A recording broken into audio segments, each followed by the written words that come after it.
मधुपुर नाम के गांव में रघु नाम का एक गरीब आदमी रहता था। रघु भोला भाला लेकिन दिल से काफी सच्चा था। लेकिन उसकी पत्नी लहरी गरीबी की वजह से वह काफी चिड़चिड़ाहट में रहती थी। ओ भगवान, खाने को मिलेगा क्या? मुझे काम पे जाना है। अरे ये क्या है? बस दो सूखी रोटी। आज घर में सूखी रोटी के अलावा और कुछ नहीं है। तुम्हारे कमाई से तो बस यही नसीब में लिखा है। पड़ोस में तुम अपने दोस्त को ही तो देखो, कितने आलीशान से जीवन जीता है। काश मेरी शादी उससे ही होती तो मुझे ये दिन ना देखना पड़ता। ऐसी बातें ना करो भगवान। मैं आज ही दूसरे गांव कमाने के लिए जा रहा हूँ। जब तक मुझे कोई काम नहीं मिलेगा मैं तब तक घर वापस नहीं आऊंगा। यह दो रोटी दे दो, मैं रास्ते में खा लूंगा। इसमें थोड़ा अचार दे देना। रघु अपना खाना लेकर दूसरे गांव की ओर जंगल के रास्ते निकल पड़ता है।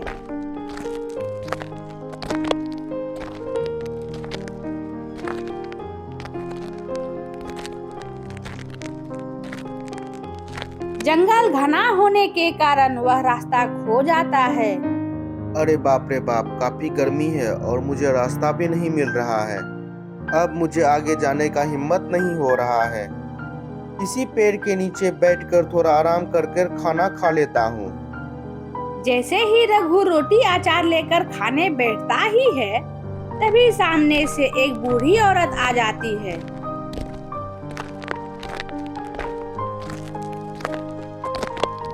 बेटा, कुछ खाने को मिलेगा क्या? काफी भूखी हूँ। खाना खा लो मेरे पास, लेकिन दो सूखी रोटी है और साथ में अचार है। दे दो बेटा। बेटा, यह खाना काफी स्वादिष्ट है। मेरा मन प्रसन्न हो गया। मैंने आज तक इतना स्वादिष्ट भोजन कभी नहीं खाया था। अरे काकी, ये कैसी बातें कर रही हो? सूखी रोटी क्या स्वादिष्ट होती है? अरे बेटा, मैं तो तुम्हारी परीक्षा ले रही थी। मैं यह देखना चाहती थी कि तुम सच्चे और ईमानदार इंसान हो कि नहीं। ये लो बेटा। अरे काकी, ये कटोरी लेकर मैं क्या करूँगा? अरे बेटा, यह ऐसी वैसी कटोरी नहीं है।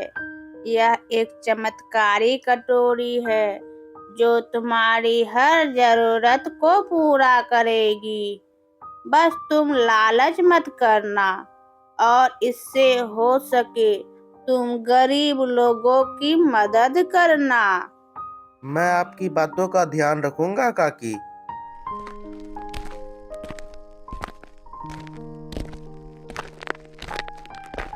ये चमत्कारी कटोरी, मैं इस जंगल में खो गया हूँ। मुझे अपने घर वापस जाना है। ओ भाग्यवान, मैं आ गया हूँ।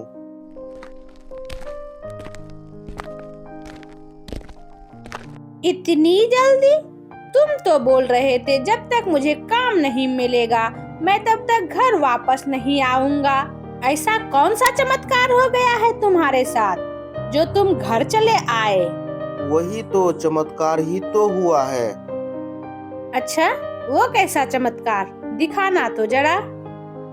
ये देखो भाग्यवान, मैं अभी दिखाता हूँ। ये चमत्कारी कटोरी, मेरी पत्नी के लिए ढेर सारा पकवान लेते आओ। अरे वाह, ये तो सच में ही चमत्कार हो गया है।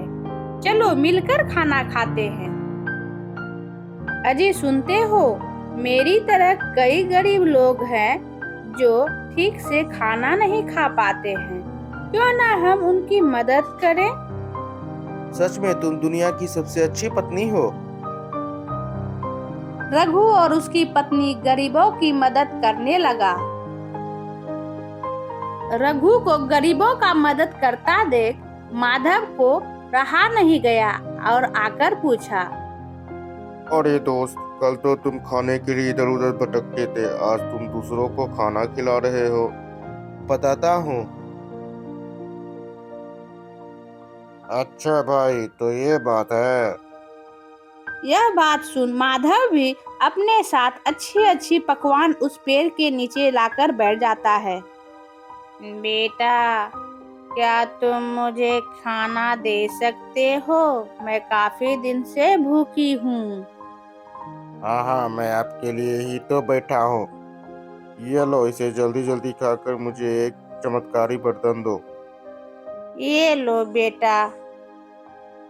माधव उस बर्तन को खुशी खुशी से घर लाकर अपनी पत्नी को दिखाता है। देखो भगवान, मैं अभी आपको चमत्कार दिखाता हूँ।